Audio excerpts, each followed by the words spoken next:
Hare Krishna, we are going to just do a quick summary of Chapter 4, Transcendental Knowledge. These slides, this was done by ISKCON Malaysia, this course.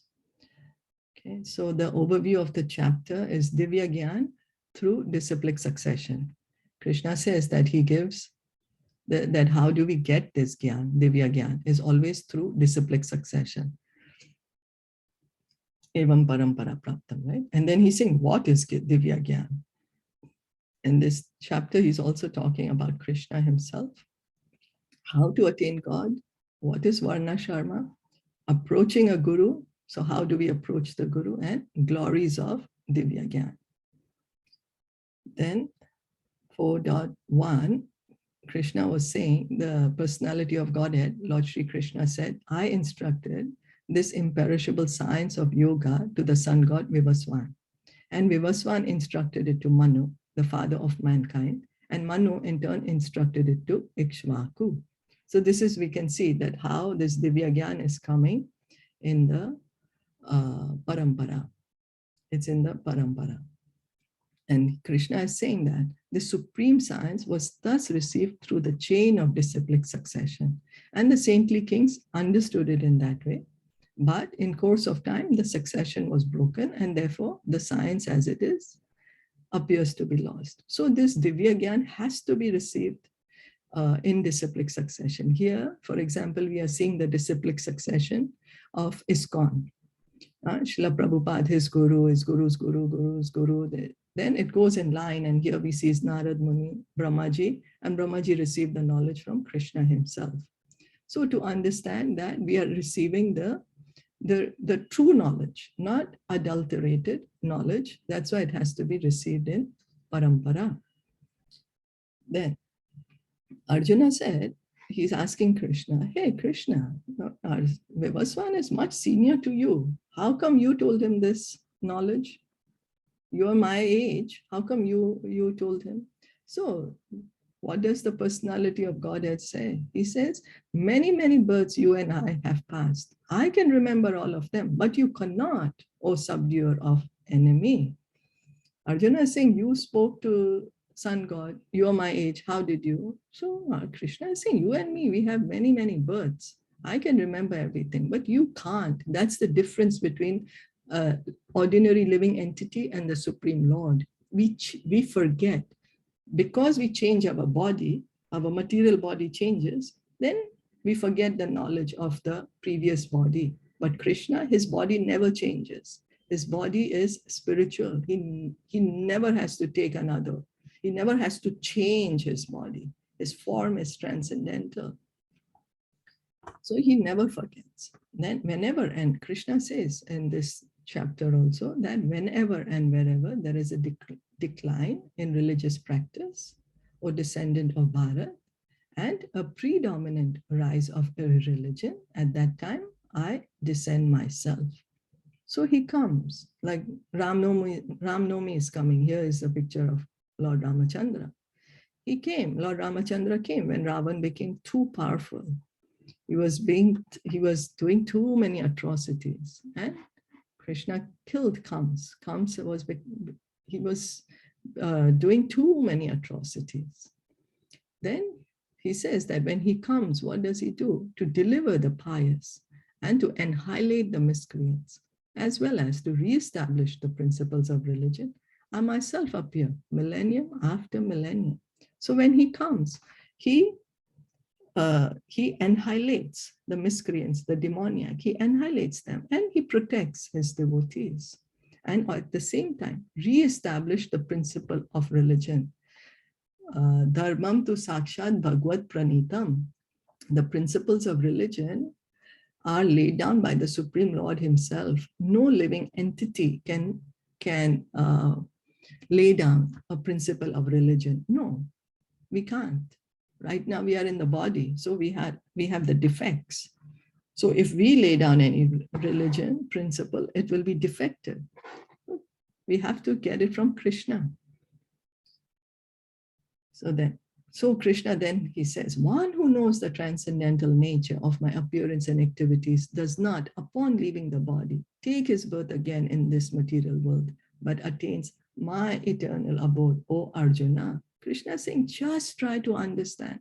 Just try to understand that when I appear in this material world, my form, my body is not material. It is transcendental. My activities, my pastimes, my leelas, they are not material, they are transcendental. So once he's saying, once you understand this, what happens? That when you leave this world, when you give up this body, you don't need to come back to this material world. You can come back home, back to Godhead, eternal abode. Come to the spiritual world. Then he says, in 4.10, being freed from attachment, fear, and anger, being fully absorbed in me and taking refuge in me.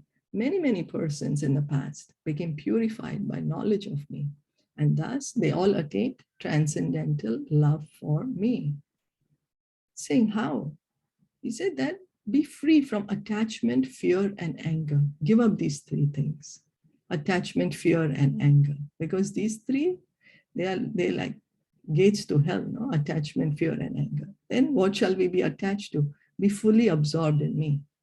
Be attached to Krishna. But we are fearful. What do? Take refuge in Krishna. He's saying, so we are attached. He's saying, change your attachment from material to me. Change your attachment from matter to your attachment to me. And then, but we'll say, but I'm scared. He's saying, no, you take shelter of me. I will protect you. You don't need to be fearful anymore. And then once, of course, if we are attached to Krishna and we are not fearful, automatically we won't be angry. There won't be any anger there. Then he's saying, what happened? Many people did that in the past. He's saying, many persons have done this. And then what happened? They got this divine knowledge and they became purified. Then what happened? Once they got purified and they got divine knowledge, they got the transcendental love. They revived the love that is there in the heart of every living entity. So that is the perfection. That is the perfection. That we spirit souls, each of us spirit souls, we have this innate love for God. It's not artificial. And here it is said that progressive steps for advancement in devotional service.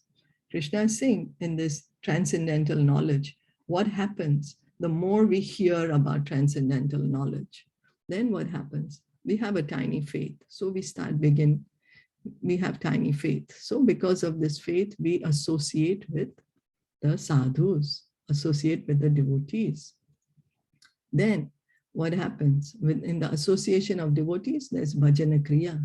Bhajana kriya, performing of devotional service, which begins by hearing and chanting. Hearing and chanting. The more we hear and chant, what happens?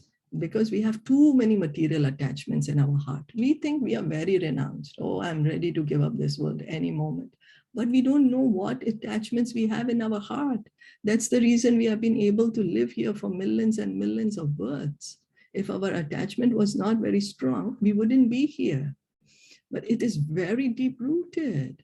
But the more we hear and chant, all these attachments, these unwanted material attachments, gradually go away. Then one comes to the point of nishtha, steady.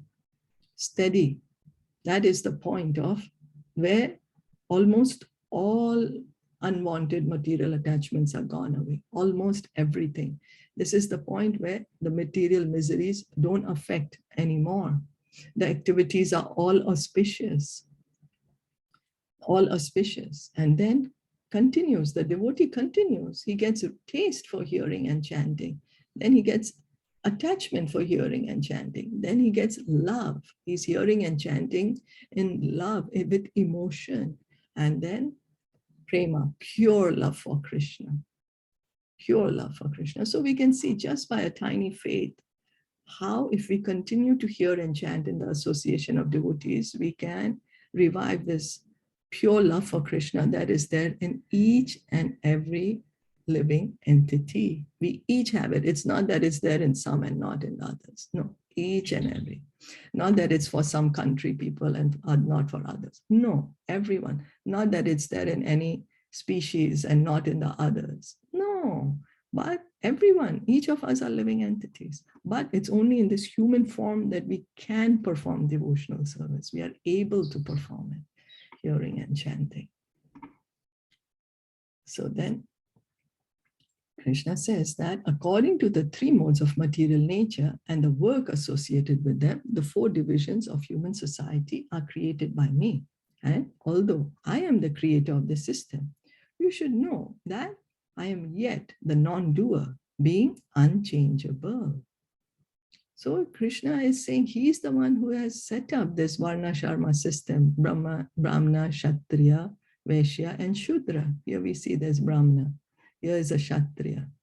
Then here is a Vaishya. And here is a Shudra. And Krishna is the one who set it. Now he set it not on the basis of birth, but on the basis of our nature. What is our natural inclination? What somebody has a natural Brahmanical inclination, studying the scriptures, teaching the scriptures, then he becomes a Brahmana. Someone has more managerial qualities, administrative qualities, leadership qualities, then he becomes a Kshatriya. Someone has more qualities of farming, trading, banking, and main thing is cow protection of the Vaishyas.